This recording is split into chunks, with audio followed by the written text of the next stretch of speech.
সম্মানিত প্রধান অতিথি বাংলাদেশ জামায়াত ইসলামী কেন্দ্রীয় নির্বাহী পরিষদ সদস্য ঢাকা মহানগরী দক্ষিণের সংগ্রামী আমির জনতা জনাব নুরুল ইসলাম বুলবুল, উপস্থিত সংগ্রামী নেতৃবৃন্দ এবং আজকের এই সমাবেশ, আসসালামু আলাইকুম ওয়া রাহমাতুল্লাহ।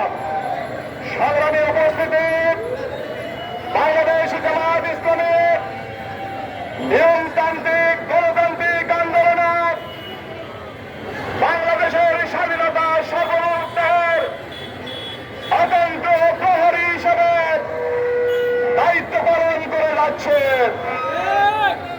বিগত 17 বছরে আমি বেশিরভাগ দায়িত্বশীল আচরণ এবং ভূমিকা পালন করছে।